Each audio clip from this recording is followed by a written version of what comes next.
Hello everyone. I've had some people ask about Entropy Effect 1.0 and obviously I got busy with Streets 4 mod and then PGR and then Relink and all this other stuff, but it's kind of a good thing. 1.0 was kind of a mixed bag when it released because you didn't get to keep any of your stuff from your original early access save, but they fixed that in about a day or two. So what I'm going to do, since I don't really have a lot of time right now, I have a very busy day today, is I'm just going to talk about some of the new things and show a little bit of gameplay so that you guys can see what's changed. Okay, so I played this game a lot on my streams, and I actually didn't do a whole lot of exclusive videos for this, but basically this whole thing is new. You can upgrade your mind level, which gives you like more health and stuff, and then it gives you these slots up here.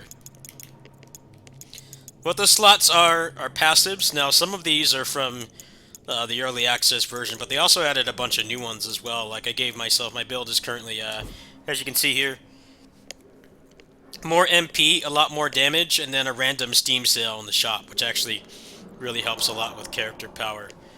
So the way that you get these is it's kind of like a Hades system. They have like a heat system in this game, and you can get these crystals, and then you use the crystals to unlock one. So let's go ahead and unlock one now. Let's get this exchange points one.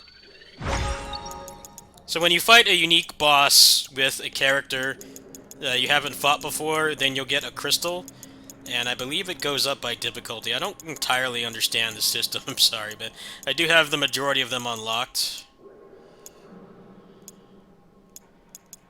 We need like 40 or 45 more. Alright, so let's get into the game here. So here's the entropy system. If you played Hades, this is very similar, but you get some buffs depending on how many you have on. So I've actually just been trying to unlock the vast majority of the crystals so that I can finish up the progression and everything. So as you can see, I finished up Hibiki and most of Taokaka's stuff. So let's go ahead and play as Taokaka actually, because I haven't done the bosses with her, I don't think. Alright.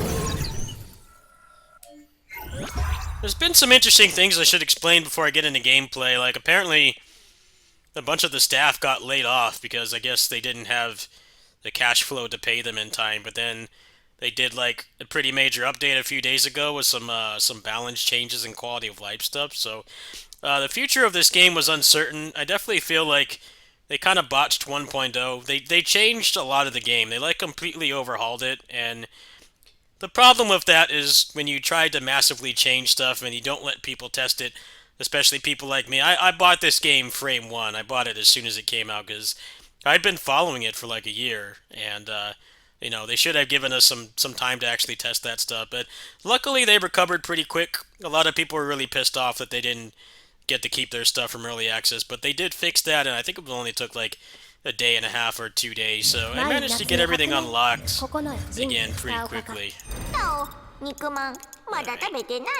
So I'm just gonna show like one biome worth of stuff here. Let's see, who's the best Evo type for her? Take that, and there we go.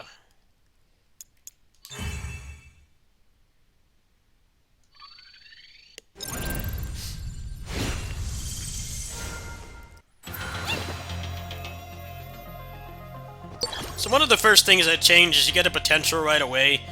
Since in this game you don't play a generic character, you play like a unique character with a moveset, kind of like Helvetii, the game I got sponsored for. So this is actually a really good change because it basically means that you can start working towards, you know, building your moveset.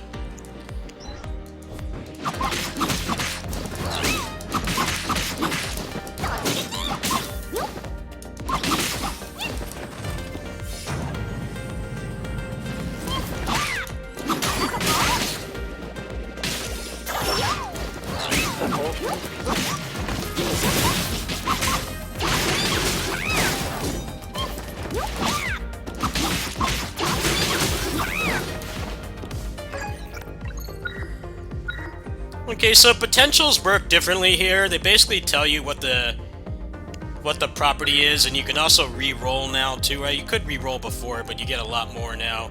And as you upgrade, you'll get more potentials, and then potential synergies are still in the game, but that aspect of the game actually feels really flawed. It's kind of like, doesn't make much sense. It's like, it tells you have a hidden one, but then you have to go into the menu to see it, which is really weird. It kind of impacts decision making if you ask me. But on the other hand, there's a lot more clarity in terms of what exactly you're upgrading, so it's kind of a mixed bag.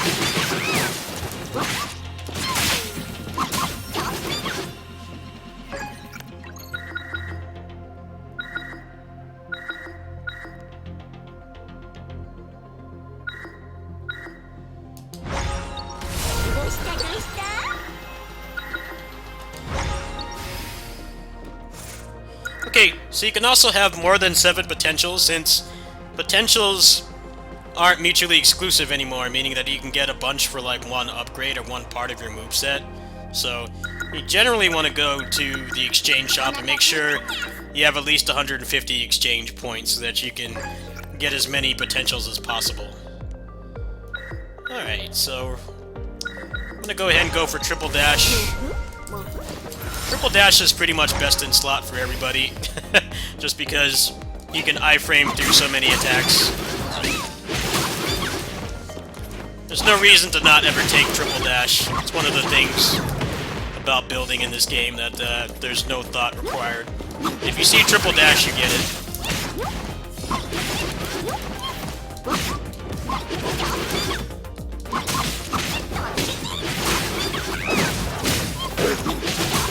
Especially because you can do stuff like this.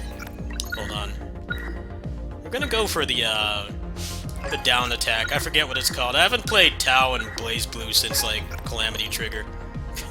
I'm trying to find... Watch your feet. Yeah. You want this one. So, like, triple dash allows you to do stuff like this. You get, like, quintuple dash. Pretty awesome.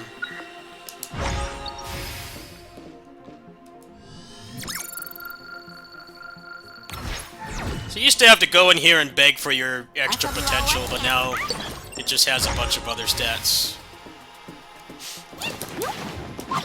You can also have more than 100 MP, which I think is really good because generally I never really took a lot of 100 MP moves on the early access version, just because it would kind of lock you out of, you know, doing other things.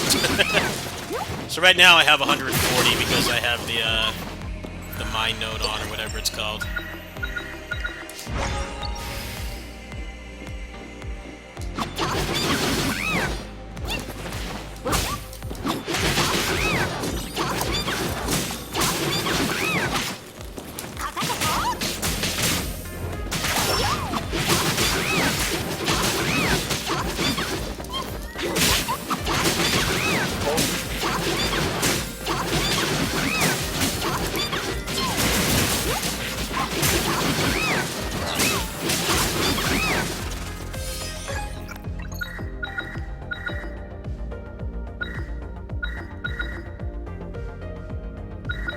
I kind of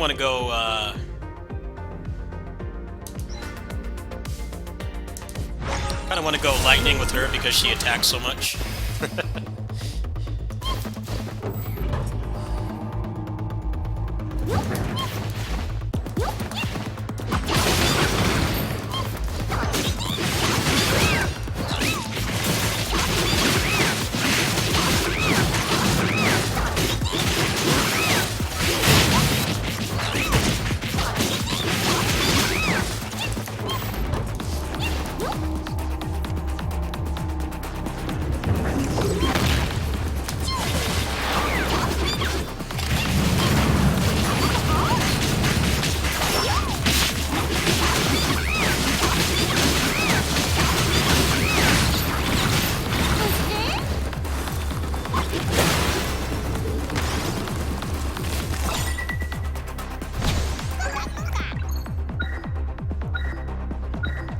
almost becoming 2 is pretty obvious choice. But yeah, as you can see, I already have 4 potentials, rather than the early access version of the game, the max was 7. Overall, I think the launch of this 1.0 was really rough, because they completely overhauled the game in ways I haven't even gotten to in this video, but they didn't let us test any of it, and there were some obvious problems. Enemies had too much health, you couldn't carry over your save. Felt pretty difficult at the beginning, and then just kind of a slow burn with the grind and everything, but they fixed all those things pretty quick. I hope that everybody that got laid off will get back on their feet. It seems like they are updating the game again in some capacity. They've already promised to add like a true co-op. You know, right now they have the laggy PvP extraction thing, which is really no one really cares to play, and they promised some new characters as well. So if you want to see some specific runs with characters, I know I don't really play this exclusively on the channel. I mostly play it on my streams, generally my kitty sitting streams. If you'd like to see some runs, go ahead and let me know, and I'll be covering future updates as well. But yeah, the game is in a very good spot right now.